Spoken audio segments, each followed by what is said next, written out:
तुम्हाला वाटलंच असेल की मी सध्या कुठे आलेलो पाहू शकता जय महाकाल उज्जैनमध्ये श्रावण महिना चालू आहे आणि श्रावण मासचा रविवार आहे त्यामुळे एवढी गर्दी आहे आणि गर्दी असून पण आमचं एवढं भारी दर्शन झालेलं आहे. आत्ताच आम्ही दर्शन करून बाहेर आलेलो आहे. आरतीसाठी आतमध्ये काहीच चान्स नाही आहे त्यामुळे आम्ही बाहेर आरती घेणार आहोत. 7:15 वाजता आरती सुरू होणार आहे. पाहू शकता तुम्ही स्क्रीनवर महादेवांचा शृंगार चालू आहे. हा शृंगार जेव्हा संपेल त्यानंतर आरती चालू आहे. जवळजवळ 1 तास अशी महादेवांची आरती चालू असते आणि आरतीसाठी तुम्ही आतमध्ये गर्दी पण बाहेर बघू शकता किती गर्दी आहे ती.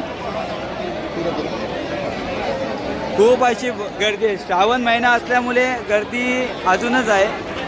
तशीच आरती हरसिद्धी माता मंदिरमध्ये होते आणि शिप्रा नदीच्या रामघाट बोलतात तिथे पण चालू होते. आता आमचं प्लॅन चालू की रामघाटावर जाऊ आम्ही.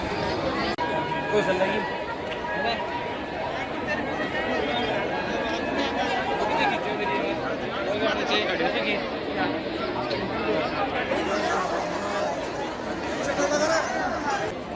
श्रावण महिना चालू होता. खरं तर आम्हाला वाटत नव्हतं की दर्शन एवढं भारी झालं आणि एवढं प्रसन्न वाटतं आता की खूपच भारी.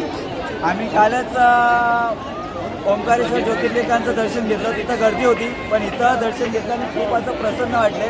जवळजवळ आम्ही समोर गाभाऱ्याच्या समोर 5 मिनटं असं उभं होतो आणि शृंगार जो चालू होता तो आम्ही शृंगार बघत होतो. म्हणजे मी सांगू नाही शकत मला किती आता आतून भारी वाटतंय. बघू शकता आता पण आरती कधी चालू होतं असं वाटतं.